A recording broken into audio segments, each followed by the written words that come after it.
And welcome to the morning show. I'm Marshall Shore. And I'm Melissa Farley here at the Fabulous Arizona Center on this fabulous Friday. It is a fabulous Friday. Oh my gosh, we have such a great show. Yeah. We got some new stuff coming on. And so we've got Chef Derek coming up in a little bit. We do. I'm excited to eat things. Yeah. I mean, I'm always excited to eat things, but. And we've got some great guests coming on. Mm-hmm. It's going to be a great Friday lineup. Exactly. And you've got some stuff people can do over the weekend, so. Can I just say, like, we're. What is this? We're kind of matchy. I know. And so. We're like soul tied somehow. It's just so funny, although my knees are covered. Oh my God. What's funny is I just got in big trouble with my ladies that I tap dance with because they all had these like black socks that covered their ankles and my ankles were bare. And it was like, oh, gasp. You're showing your ankles? Wow, you danced with a bunch of Victorian prudes. That's ankles. Oh my gosh. No, honestly, it's because like it's the glow in the dark one, and so you're not supposed to like see. I just forgot my freaking socks, but it just reminded me of that. Like they were like, your ankles, your ankles are showing. Yeah. So, well, we've got several guests waiting to bring you their awesomeness. So let's take a quick break. Let's do it. And then we'll be right back.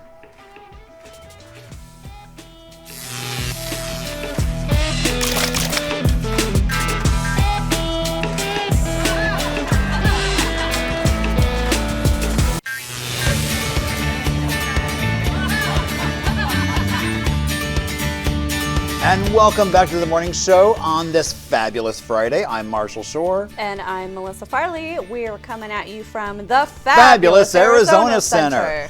And we've got some fabulous guests. It's just fabulous. I think I may be the only person left in Arizona that hasn't actually met our next guest. I mean, I did just now, but like, okay, good. I was like, he's sitting right next to you. How did you not meet him? We just met, but I met before. Ah, indeed, because pretty much everybody knows Randy. Everybody knows Randy, but Melissa Farley. Now I know Randy. Well, and now you've corrected that, so now you're good to go. Yeah. So Randy, tell us why does everybody know you? Well, I don't know that everybody knows me, but I was blessed. We had a couple of restaurants in Chandler, Arizona, Pittsburgh Willie's Gourmet Hot Dogs, and which we opened in 1990. Is that your wife? 98, yes. Wife. 98, and then 5 years later, no, not 98, 2008, we opened up Pittsburgh Willie's Gourmet Hot Dogs and more. And then 5 years later, we opened up Wimpy's Paradise in downtown Chandler. And it was quite a blessing. And it was interesting because I had no experience in the restaurant business, none whatsoever, or in the business world in general. But I'd been eating all my life. That seems like a pretty good resume. Yeah. Exactly. That's what I like. And I want to start out something simple, and didn't have any capital or anything, so I went to this antique mall, Merchant Square Antique Mall in Chandler, and they had a little corner there that they had a fudge shop in, and it had closed up. Yeah. And I asked them if I could possibly start my hot dog business there, and it worked out perfectly, and that's where I learned the business. So to speak. So I live right over there. That's right by my house. Oh yeah, you live right there? Yeah. Oh, okay. Oh, wow. You did know me. I did. I just didn't know. Yeah. Very cool. Okay. So now you wrote a book. Right. Tell us about this book here, because it's got an interesting title. Yeah, we first had a hot dog restaurant, which was Pittsburgh Willie's, and then we had the hamburger restaurant, which was Wimpy's Paradise. And the initial plan was to move from Merchant Square to downtown Chandler and have Pittsburgh Willie's in one building, and right around the corner there was a beautiful old house where we were going to have the other restaurant there. But I can go out the back door and go between both of them. It's just a matter of minutes. But I had a heart attack, and so we had to decide only go with one restaurant. So we combined basically Pittsburgh Willie's with Wimpy's Paradise. Okay. And we were right in downtown Chandler, right next to Murphy's Law, just down from Santan Brewery. Perfect spot. It was a great spot. Yeah. And that's where we set up shop for We were there for 5 years till I retired in 2018. And the way the book came about was when we were at Pittsburgh Willie's, I had a customer. We only did breakfast on Sundays. We were open every day of the week, but we closed Monday. We just did breakfast on Sundays. And that became my favorite because my whole family was there, my wife and both my daughters, and it became, the tagline was, "Our family serving your family." Oh, I love that. And it was fun. I'm not sure my kids like getting up early on Sunday morning, but they did, they did. And we had this elderly couple that came in every Sunday, and they sat at the same table, ordered the exact same breakfast. And I didn't see him for like a month. Mm-hmm. And then one day the gentleman walked in by himself. And I knew what had happened, and he went and sat at the exact same table. And I went up to him and I said, you want your usual breakfast? He said, yes, I do. And I said to him, your bride not joining you today. And he told me she had passed away 3 weeks ago, but he wanted to continue that because they said they really enjoyed that Sunday morning. And I said, can I give you a hug? He said, absolutely. He stood up, we hugged, and it was the first hug that I gave owning the restaurant. And it instantly I recognized the fact that this personal interaction and this hugging was just as important to people as having good food or a place to go to. Yeah. And so I just found myself giving hugs free. I had A-frame signs I would put up, free hugs, no purchase necessary. And it kind of took off. And then when we moved downtown, we were right in the middle of everything down there. And there was all kind of traffic every day, pedestrian traffic. And I had those A-frame signs out there, and people would come in and just ask for a hug. And there was no judgment, no questioning. They just got a hug. And it really catapulted us into the media. And they started covering stories on us. And Phoenix Magazine created a category, Best Hugger in Phoenix, mm-hmm. which they gave to me. So, and then it's one of those things, people always say, "Oh, you should write a book. You should write a book. You have so many stories. You should write a book." And that's how it came about. I decided some of those stories that are in this book, there's about 17 of them, and they're all about love and kindness and the impact it can have on somebody. And the main thing is the belief that we all have a superpower of uninvited kindness and unconditional love. We just don't all use it.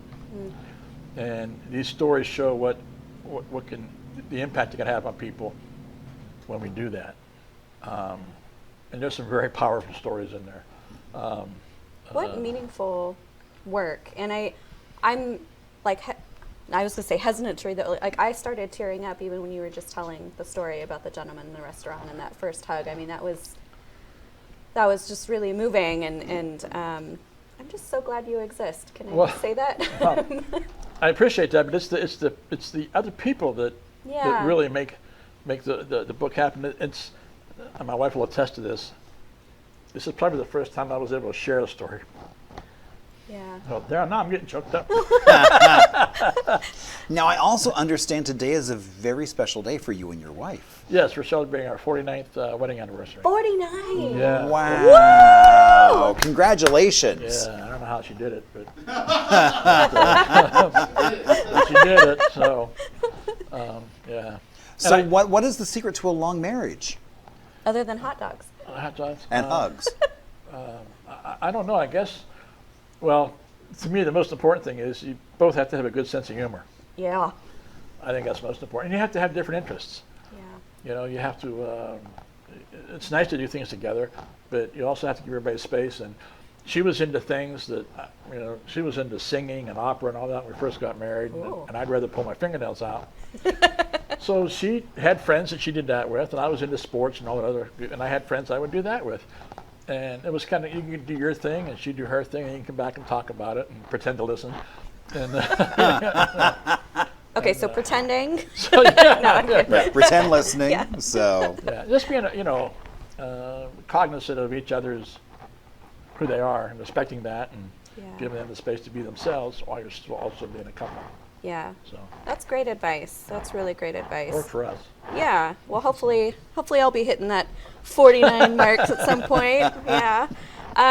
So I heard that have you broken some records or attempted to break some hugging records? Yeah, a few years ago, in keeping with the hug theme of my life, I submitted an application to Guinness World Records to break the record for most hugs in a minute. Okay. Which initially was set by John Ritter's son. Oh, wow. On a TV show. I forget what the TV show was. They did it live on TV.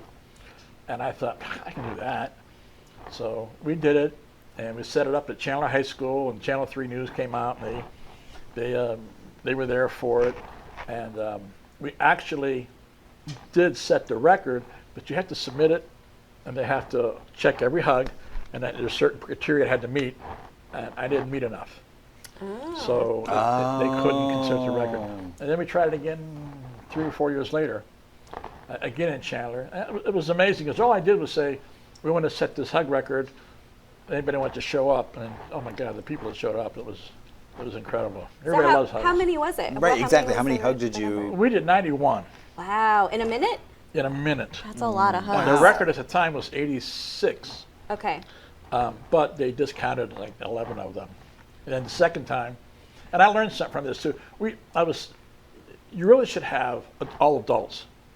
And they should all be about 6 foot tall, because you stand in one place and they approach you, and you just go like this, basically. Okay. Well, I had kids, and so it would change, and that's when you only have less than a second. Do a hug. Right. I mean, if you're doing 90 in a minute, I mean, that's like 3 a second. So, Right. So like if you didn't get hands all the way around, did that not count? Yeah, the chest had to touch and hands going to go around. Okay. And there were some people there that had some physical liabilities. Right. And I didn't want to say they couldn't be part of it, and I'm glad they were. Right. But it really, kept from Right. doing that. So if I did it again, I would just hire 6 foot teenagers. They can move quickly. They're not. All right, we need 91 6-foot teenagers. Right, I'm out. exactly. I can't. Yeah. I don't know who has the record now. Last I checked, I think it was 89. Okay. Wow. So What a fun thing to do, though. it was fun. It was fun. Yeah. It brought the community together. We did it at Chandler High School, and we did it right before school started.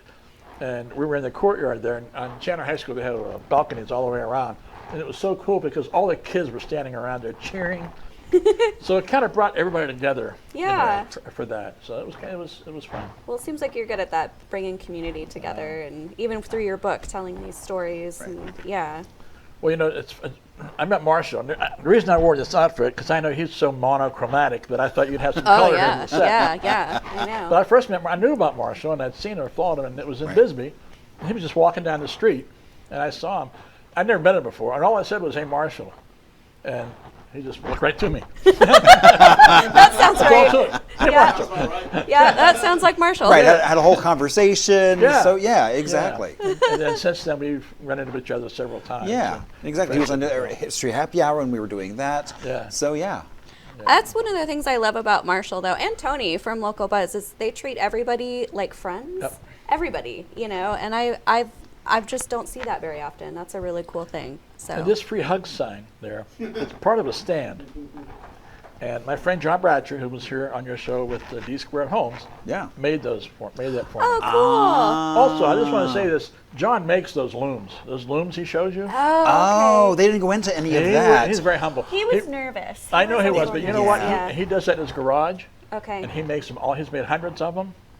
And oh, wow. He's just that organization is so cool. Yeah. And he's a very giving guy. And I just want to give him credit for that because he's very cool. Way to go, John. Yeah. Indeed. I love how it's like coming back full circle. I know, right? Yeah. So yeah. Well, Randy, where can people get your book and find out a little bit more about you and get in touch? So it's available on Amazon, or you can contact me on Facebook, Randy Walters, and if you're local, I can sign it for you, put it in the mail and send it to you, or meet you somewhere with it. Or you can buy it on Amazon. It's available on ebook, is that what they call it? Mm-hmm. And hardback and paperback. And that's about it. And if you have any organization that you think would like to hear about the powers of love and kindness and about the book, I'd love to come and talk to you. I won't charge anything. Love and kindness is free. you know, so I'm available for that. And I have talked to some organizations before, and I really enjoy that. I love to talk to every high school, share the message in high schools. Especially if they're 6 foot tall. Yeah. You got to start making a list, right? Yeah. Well, Randy, thanks for coming and sharing a little bit of sunshine and kindness with us today. We've so enjoyed having you on. Please reach out to him. Like he said, if you want to have him come speak and talk about love and kindness. And we'll be taking a quick break. We'll be right back after this with another guest. Oh my gosh, we're just boom, boom, boom. Look at that. Look at that. Yeah.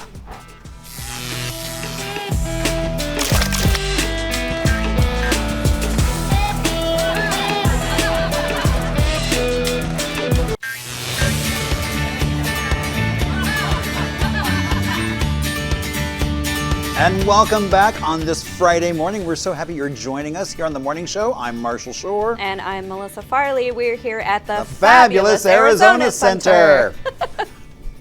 I watched playback of one that I did when I was sick, and I look so grumpy when I'm saying that. So I'm sorry, Faith. I really do love the Arizona Center. The fabulous Arizona Center. I felt so sick, though, that day. Just glad I was talking. Right. But anyway, so we are joined by another guest that has a pretty incredible story we're excited to share with you. We are here with Jason Moon. And Jason, thanks so much for being on the show with us today. Thanks for having me. Yeah. So tell us a little bit about your journey into becoming a songwriter and doing what you do. Well, I always loved songwriting, and I was a professional musician most of my life through college. And then my National Guard unit got deployed to Iraq in 2003. And I came home with PTSD pretty severely and spent 5 years unable to write a song, struggled, had a suicide attempt in the spring of 2008, and then at the advisement of my therapist as well as a filmmaker who was making a film on PTSD, I started writing again and found that communicating this trauma and struggle through music was not only healing for me, but it started to affect other veterans. And so I founded the nonprofit Warrior Songs to use songwriting and music and the creative arts to help veterans express themselves and recover from the trauma of military service. How did that help you? The experience of the military and war is so abstracted from civilian experience that there was no way to communicate it. And furthermore, there's so many civilian-based manifestations in pop art that aren't based on reality. So when people would talk to me, they would say, well, I saw in a movie. And it was very, offensive to me at the time in my trauma. I was there, and they would sometimes disagree with me. So I thought, maybe if we had pop culture music that was written by veterans who actually served, as opposed to, Hollywood and Nashville people who imagined. Can you talk about, you said that you saw impact in others. What was that impact? Oh, it was almost miraculous. So the CD Trying to Find My Home, which when I first made that comeback into music, I explored the whole process of coming home, struggling, suicidal ideation, alcoholism, and how you get through it. And it was really just for me. I didn't think anybody would like it because I was a folk singer and there was very little happiness on the CD. And it started to get shared to this movie called On the Bridge by French filmmaker Olivier Merel, and I started to get phone calls. And I got one phone call. Someone just said, "How did you get inside my head?" And then I got an email like, "This is exactly how I feel. Thank you so much." But I made a bet with God, if you will, 1 week because they were flooding in, and it was making me think I should probably change my direction in life. So I said, if I get 10 of these this week, I will drop everything I'm doing and orientate my whole life towards this service. The last email came from a mother. Her son was there in Tallil Air Base where I was. Same time I was there, he had attempted suicide 3 times. And like me, he didn't have a problem and he didn't need help. She said she played him that CD. He broke down, he cried, he told her what he had done and seen, and checked himself into the VA 40-day program the next day. Wow. That's powerful. That was it. Message received. Yeah. I stopped my path from graduate school to PhD and just delved into creating Warrior Songs. So any current projects? Yes. So right now we are working on Volume 4 of Warrior Songs at BIPOC veterans, exploring the experiences of Black, Indigenous, and people of color. And we've just begun working on Collateral Damage, Volume 5, which will explore the experiences of families, support, everyone who doesn't go but either helps heal or lives through it. And then on the soon horizon, we've just seated the leadership committee is Native and Indigenous Voices, Volume 6. Okay. Can you talk about the collaborative process that went into creating that kind of work? Yeah, the most important thing, and this is hard for some of the musicians that work with us, is the veteran is always in control. At any time in the process, they can stop, change, or leave. They share their story in whatever way they want. Sometimes it's an interview, sometimes it's a poem. Once it was a painting, because retelling the trauma can cause the symptoms of PTSD, which is one of the reasons we do this, because then you only have to tell it once, and it lives forever externally in art. So then the songwriter receives that, and they write a song, and they work back and forth until the veteran tells me, this is it. Then we take it into the studio and record it with the most professional, big name musicians we can find in the best studios, and make it radio quality, and then we put them on themed compilations and release them for free. Wow. For the public. Oh, you do it all for free? All for free, yeah. Wow, okay. We do receive donations, but it's pay what you want, and for veterans, they've already paid. Right. They've already paid enough. So it's everything Warrior Songs has ever done has never charged a veteran in 14 years. Wow, that's incredible. That is incredible. And I'm curious, what's on the horizon for you in the future? How are you planning on expanding this kind of impact? So we have a 11 volume, I don't know if they still use this term, box set when I was a kid. And so volume 7 is injured and disabled veterans speaking. Volume 8 will be LGBTQ veterans speaking. Okay. Volume 9 will be specifically Tales from the Combat Zone. Not every veteran is injured in combat. MST is happens everywhere, as do other things, but just Combat Zone. And then I think I'm forgetting one. Volume 10, the final volume, will be the voices of survivors of war, the victims of a war. How does it affect them, including local things like survivors of the Trail of Tears, Hiroshima, and so the My Lai Massacre. But it will be told through the lens of reconciliation, not through the lens of judgment. How have we reconciled? How do we, as the people who do the destroying and the people that were destroyed, how do they reconcile so that we can, continue our healing on both sides of it? And can you talk a little bit about the assembly, the Arizona Veterans Assembly? Yes, so I am still suffering from PTSD, and sometimes the work I do with other veterans and receiving the trauma and helping them transform it affects me. I had a breakdown, and in desperation, I took a free trip that was offered to me to go to Colombia to experience ayahuasca, jurema, which are psychedelic sacred plant medications with shaman. I'll admit I did not think it was going to help me at all. I just thought going to Colombia would be fun and what a neat experience. And I wound up having the most profound healing of my life, 20 years of suffering with PTSD, and I saw a real path to healing. I went back and spent 29 days there with them, building a specific program for veterans, and then this October I brought my first group of 6 veterans. Wow. And I teamed up with another gentleman, Mike Mannion, also a veteran, a similar story to mine, and we are building a vehicle so that veterans can have safe, vetted experiences with psychedelics and shamanic healing in a safe environment, and we can be the conduit between the donors who want to support it, the veterans who want to go, and the indigenous communities who will receive us. And so that's in the process of building, but from that one trip in October, we saved a life. One person was suicidal. And through this work with Warrior Songs, 33 suicide preventions. So how do people find about how to get involved with what you're doing? How do people reach out to you? Warriorsongs.org is our website. And right now, Arizona Warrior Assembly, we're still in the building phase, so we have no graphics, no website, but you could just contact me through the Warrior Songs site. All of our music is available there. It's all free to download, and it's all pay what you can. If you want to make a donation, you can, but you don't have to, and that's where you would find us. Wow. Thank you so much. You're welcome. For coming on and sharing your story about how your healing has helped so many other people heal as well. Thank you. You're welcome, and thanks for having me. Thank you. Yeah, this was very enlightening to know that you're doing this kind of work and that this is available for veterans that have experienced this. Please do check out his website and give a donation if you can to support this incredible work that they're doing. We're going to take a quick break, and we'll be right back after this.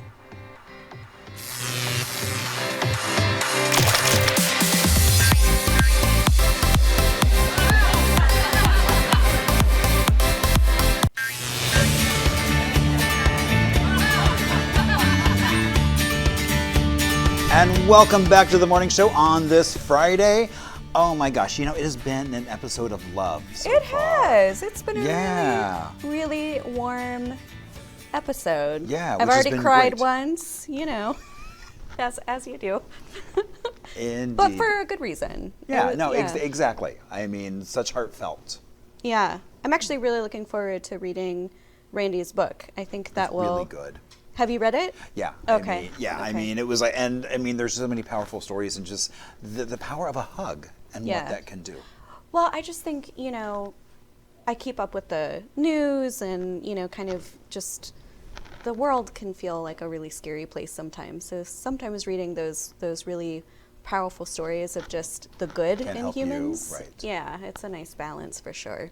Indeed. So, okay, Arizona has had its capital in Prescott, Tucson, back to Prescott, and Phoenix. And on this date back in 1877, they signed the bill to move Tucson to Prescott. The first time or the second time? So this was the second time. So initially it was in Prescott, and people felt that was too far north. So they moved it to Tucson. People said, oh, that's too far south. And then they decided to go to Prescott again a decade later. Who were all the extremists that were and then finally they decided, let's settle on somewhere in the happy middle. Let's go to Phoenix. Was Phoenix like a big city when the capital came here? It was. It was had the most population. Okay. So. Okay. So it wasn't like they picked a random. Right. It wasn't like, Ajo is too far south. So. Ajo.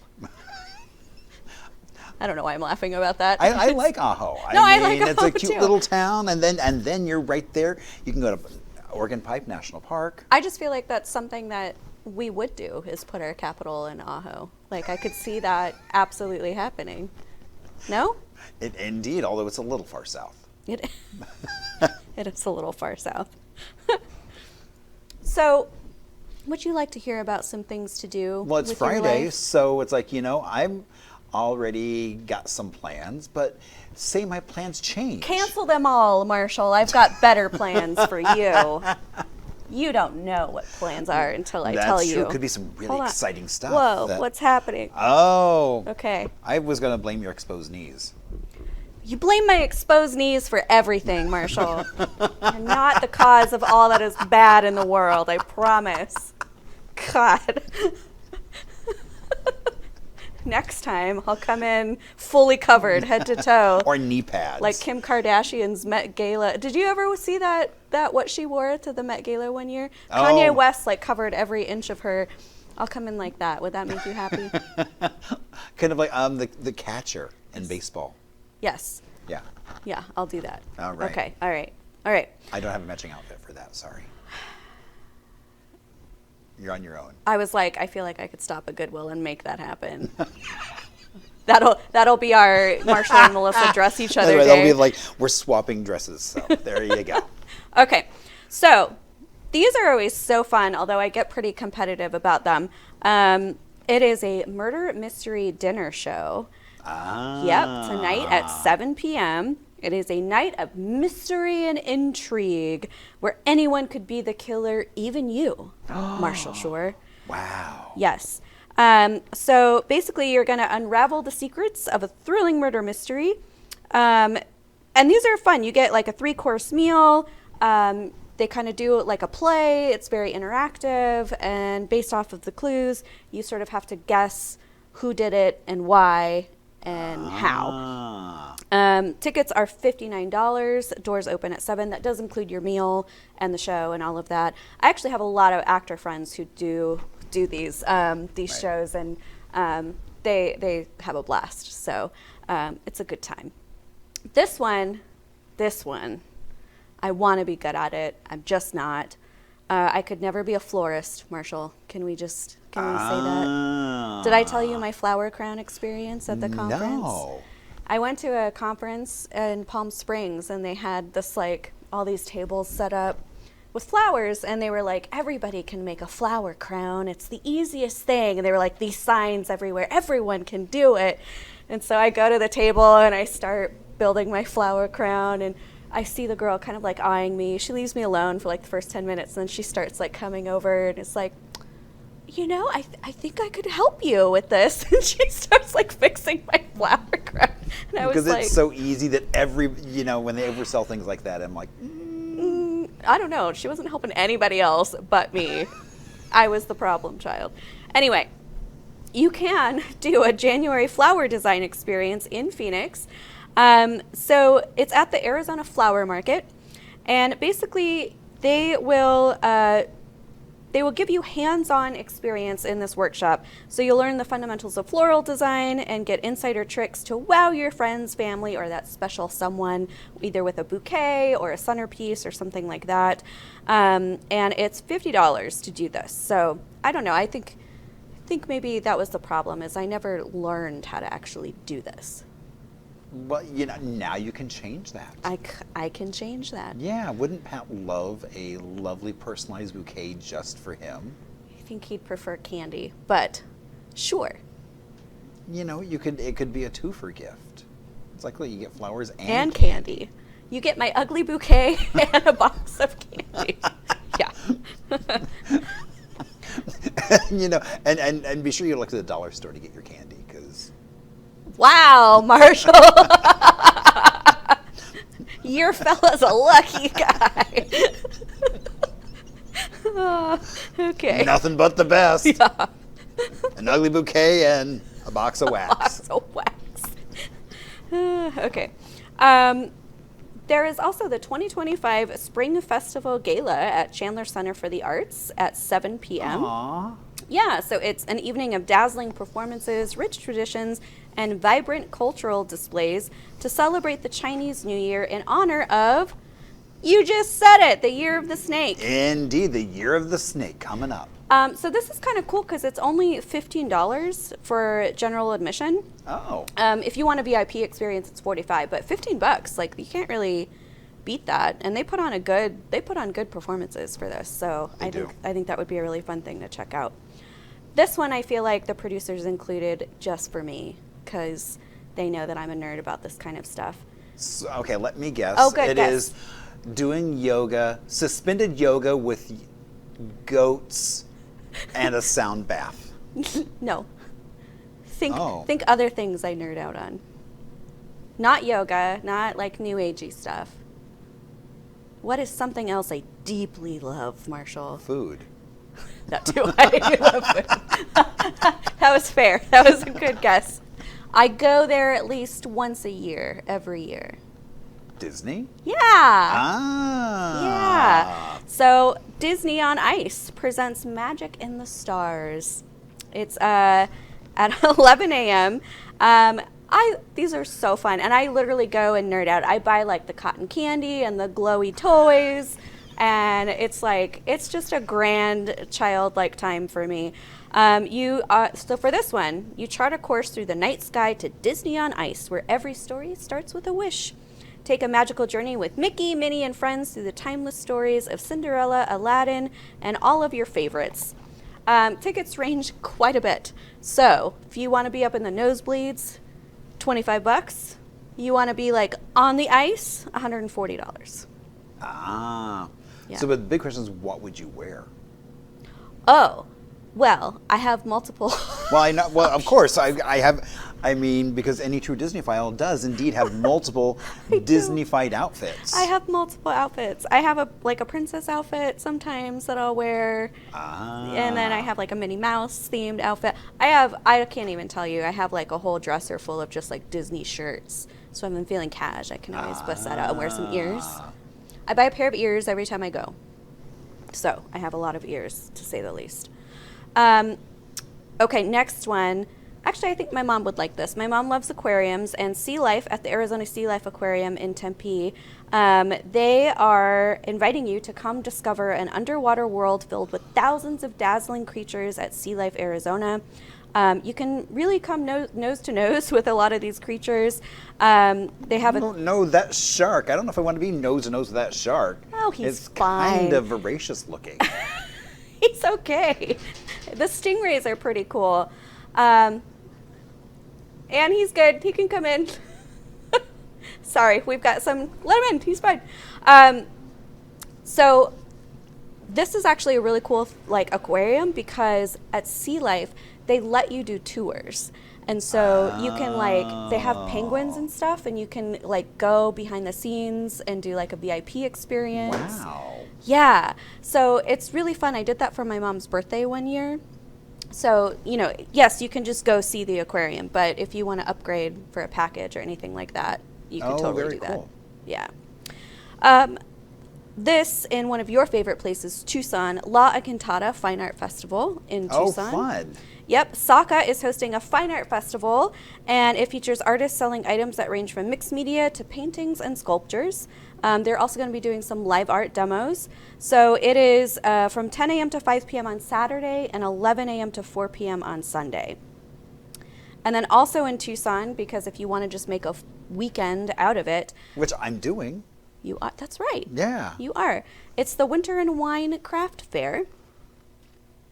Wine and crafts? Wine and why did that look?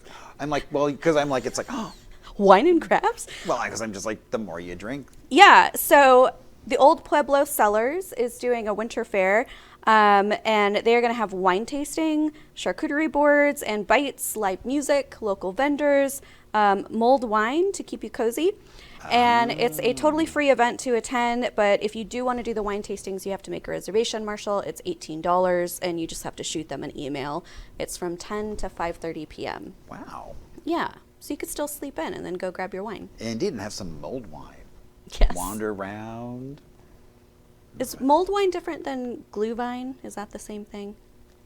I don't know what glühwein is. Oh, okay. Glühwein. So no, mulled wine is basically you have cinnamon, a little bit of nutmeg, cloves, and so you basically have this little satchel of spices that you cook the wine with. That sounds about the same thing. Okay. Yeah. Like log, or there's various.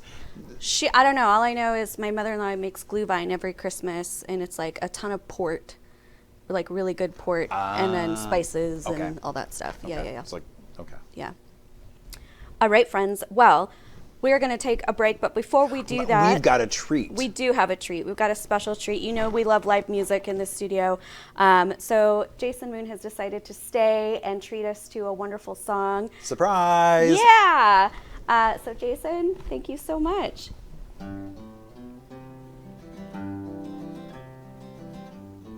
How do they expect a man to see the things that I have come back and be the same? The things I've done that I regret, the things I've seen I won't forget, for this life and so many more.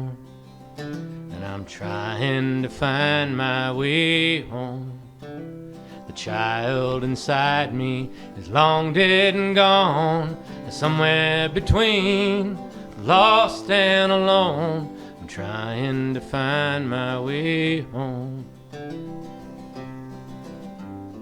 And I've seen another side, another slice of the pie.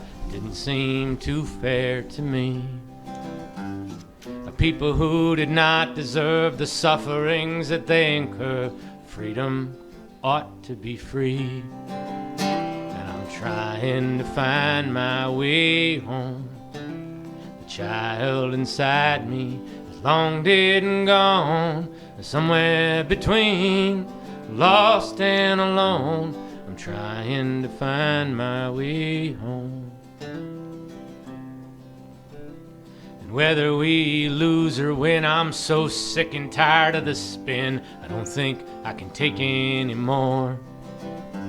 If the truth must stay in disguise, hidden beneath all the lies, and what were we fighting for? And I'm trying to find my way home.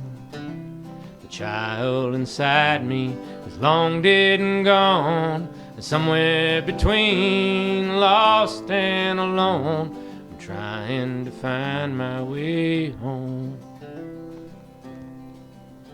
And I was trying hard to keep a smile, look into the eyes of my child and tell him where Dad has to go.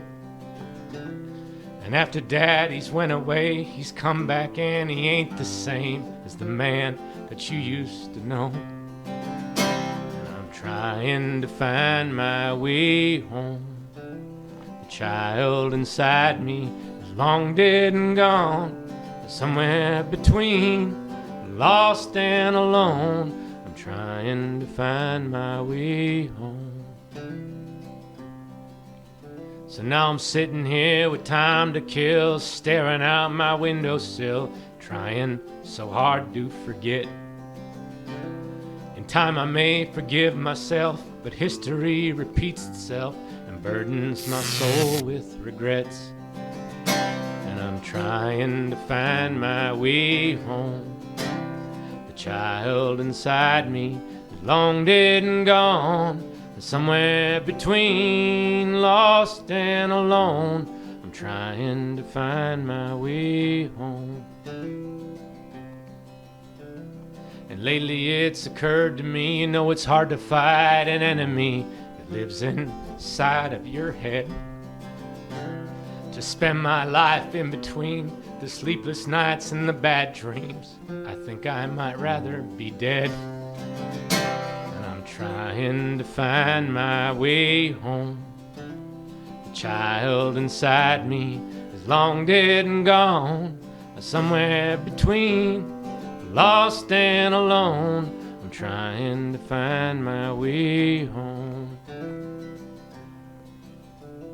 So how do they expect a man to see the things that I have and come back and be the same?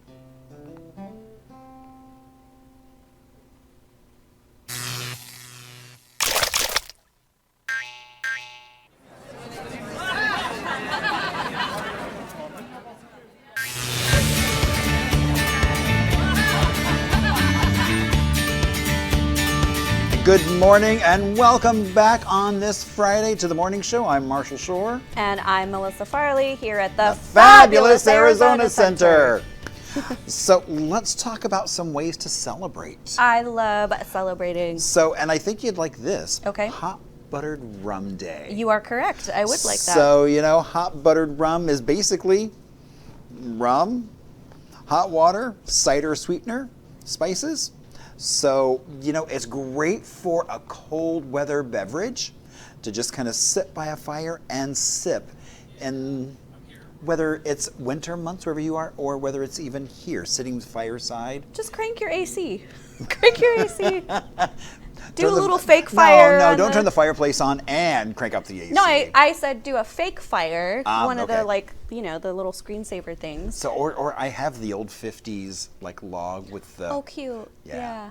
So. Or that. Yeah, exactly. If you're Marshall. So you just plug it in and turn it on. There you go. You have some fabulous fake fire. Yeah. So, and also along that lines, it is Bootleggers Day. What does that mean? So basically, January 17th is unofficially the birth of Templeton Rye. Okay. And so it was based during Prohibition, and they made Templeton Rye in Iowa, and it was really, bootlegging became this huge national epidemic because people wanted their booze, and so people were willing to drive for it. But like today in 2025, how would one celebrate Bootlegging Day? Oh, you know, there's many neo-speakies. You could go and have a nice little glass of something. Okay. Maybe the Ostrich out near you. Oh, yeah. So, I mean, I love the Ostrich. I know. It's a cool place. So it's a cool place. Yeah. There's a, I mean, you know, here, Melinda's Alley is going to be open tonight. So Yep. I'm sure they're probably focusing on something that you would probably get from a bootlegger. Maybe some bacanora, some bootleg tequila. I could just wear my bootleg pants and call it good. And have a cocktail. No, not acceptable. I was going to say, like, that has nothing to do with it. Marshall's like, not if there's a hole on your knee. You can't wear those. Nope. Okay. So it is also Kids Inventor Day. It just celebrates creativity, ingenuity that young people have. And it really just kind of highlights that kids are problem solvers in a different way than adults. It also ties into birthdays because it celebrates Ben Franklin, who at the age of 12 made water flippers. I didn't realize he started inventing that young. I didn't either. I mean, it's like, and then he moved to Philadelphia, became a printer, was doing Poor Richard's Almanac, started basically one of the earliest libraries in the country. Oh yeah, he was super prolific. I mean, was doing so much, created bifocals. Yep. Lightning rods. I mean, because we all have seen that famous scene of him flying a kite with a key on it. Oh yes. So any grade school shares that preeminently. Also, back to the kids' inventing day. Take your kids to the Arizona Science Center if that's something they're interested in. It's a great place to let them go There's play. so much fun there. Yeah. So talk about kind of fostering that inventive or take a road trip to spirit. Flagstaff up to the new Discovery Center. Yeah. Is really cool. So there's all kinds of, I mean, even the Children's Museum is a really great place to just kind of nurture that creativity. Why do I always forget about the children? It's because I worked there. I try to cleaned so many smocks, Marshall. I was in the art studio. Oh, that explains. Yeah. PTSD for smock cleaning. Yeah. Would reek of bleach when I got home for days. Okay. Also kind of tied to the fact that it's Bootlegger's Day, it's also Al Capone's birthday. Oh. So that Uncle Al, happy birthday. Yes, exactly. Scarface, I mean, the fact that he pretty much helped supply Chicago with booze. And I love that you say helped supply Chicago with booze. Good old Al Capone. Indeed, and he was labeled public enemy #1. Yeah, he was. And so they finally got him on tax evasion. That's how they get everybody. Something related to taxes. Indeed. And then also in that realm of kind of mythical beast, Popeye the Sailor Man was born this day. It's his 95th birthday. He's looking pretty good for 95. He is looking pretty. It's all that spinach. Indeed. And and I love the fact that I didn't realize started in 1929, and originally the cartoon focused on olive oil, but Popeye became so popular that he took it over. Yeah, I could. So, yeah, okay. All right. And but still, I mean, it's like, his first cartoon series that he's in was I Am What I Am. Did you ever see the live action one with the guy that played Joey on Full House? What was his name? David Coulier? Was that with Shelley Duvall as Olive Oil? Yeah. No, I never saw that. I know, I never did either, but I've always been slightly and wasn't curious. Robin Williams Popeye? Oh, I don't know. Maybe it was a different Popeye then. Oh, maybe I'm wrong. That could be. I don't know. So we have a Popeye mystery on our hands. Indeed. So there you go. Some things you can celebrate. We got some things to do. So wherever you are, you can celebrate kids' creativity in any city. There's always fun things to do. As well as, I forgot probably the most important birthday. Oh. Muhammad Ali. He's got a whole page. I know. He forgot to flip it over. I forgot to flip it over. It's like my printers decided to suddenly we're going to print on both sides now. And I'm like, oh, Surprise! Really? Yeah, exactly. Yeah, keeping it fresh. I didn't realize he started boxing at the age of 12. 12 seems to be the age for things, huh? Yeah, exactly. Okay. Flippers, boxing. If you're not going by 12, you're too late. And then it's like he went to Rome for the Olympics when he was 18. And basically became the heavyweight champion at 22. That's incredible. Which I think is just amazing. And pretty much after that, joined the Nation of Islam, refused to be drafted, changed his name to Cassius Clay. Mm-hmm. And because of that, his titles were stripped away. But then he came back in the 70s to that Rumble in the Jungle. Yep. And gained his title back, defeating George Foreman. Yeah. So, and his grill. And exactly, and focusing on that. But I mean, later in life, he was such a humanitarian, became really a global ambassador for peace, and he lived right here in the Valley. He did. Yep. So I think his daughter is still around. I think so too. I actually met him at one of the GoDaddy holiday parties. So, yeah. Okay. Because I also know he went to Fight Night. Yeah, he So. did.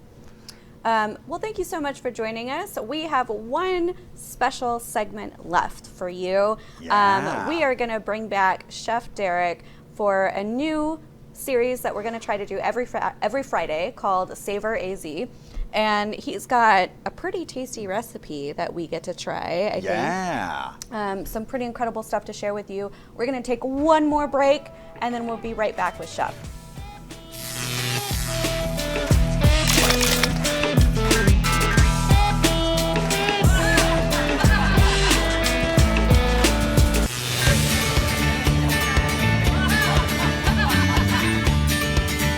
And welcome back on this Friday. We are so happy because, well, actually, I should introduce myself first. I got so excited.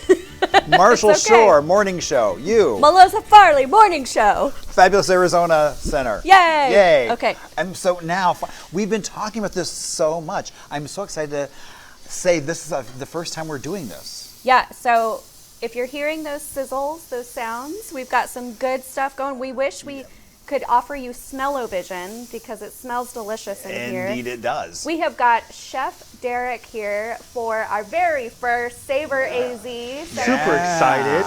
Chef, what are you cooking up over there? All right, so today we got a Southwest chicken with the elote salad, a chipotle crema with a little bit of crispy tortilla strips on side, and a little bit of cilantro and cotija. Very Arizona, big bold flavors. This is a dish I make a lot at home. Different variations of it. Sometimes I do the elote hot, sometimes I do the elote cold. Today we're going to do it hot, but the recipe that the guests will get will have both options as well. So for people that don't know, what is elote? So elote is a street corn style. It's got mayonnaise, usually cotija, tahini, or chili powder. Usually it's got some sort of onion or some other things in it, but it's just super delicious. Sometimes they have toppings that they put on it, but it's a street corn, street food, but super popular in Arizona. I grew up in Southern California, so it's also very popular there as well. But I'm super excited. It's a tasty dish. Yeah. So I have the chicken going over here right now. It's about done being seared. And then we're gonna jump in on the elote corn.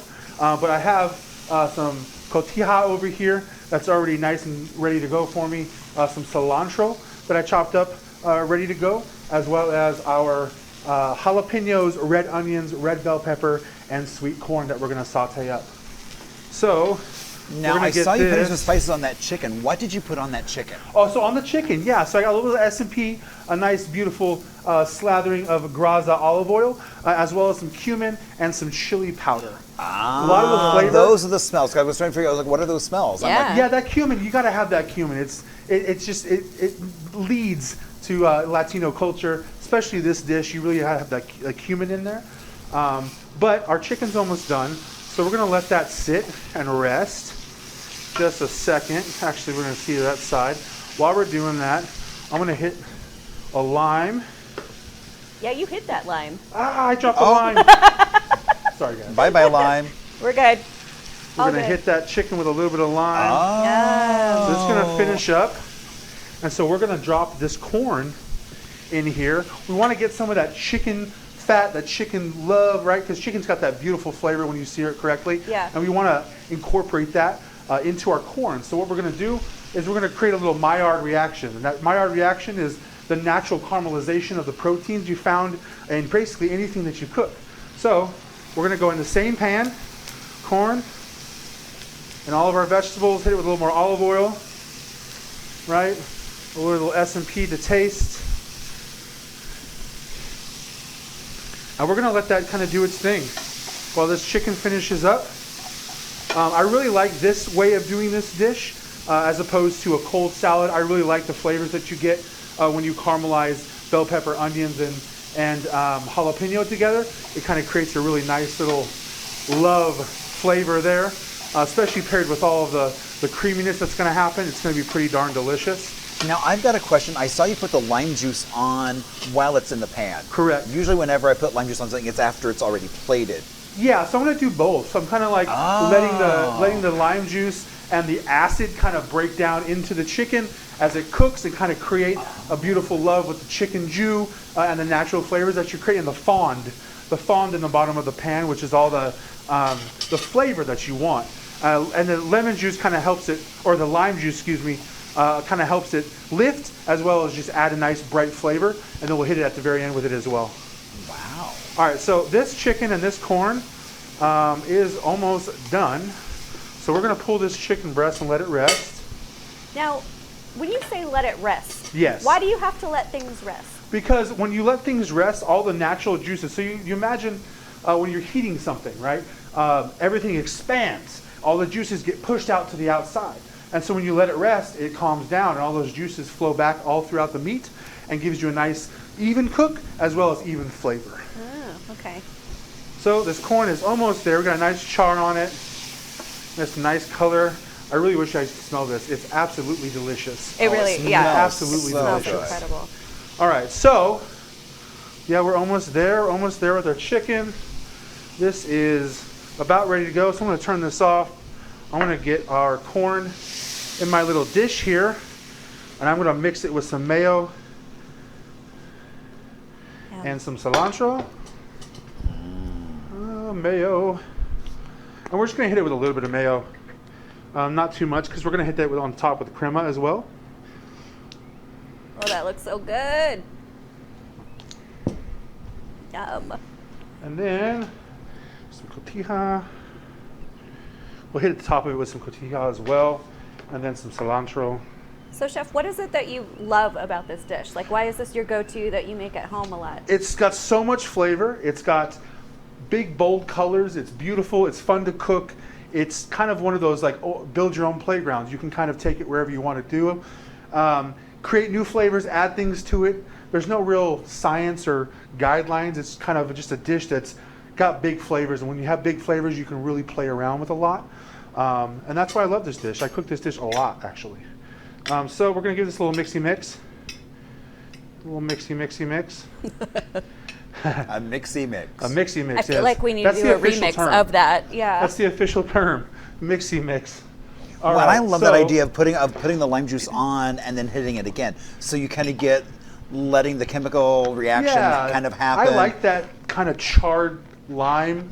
That's Right. very popular, as well in this style of food. So we are gonna hit this plate. If you guys can see this gorgeous plate, we're gonna plate this corn right in the center. Nice in the center, right? Then we're gonna come over here, give our chicken breast a slice.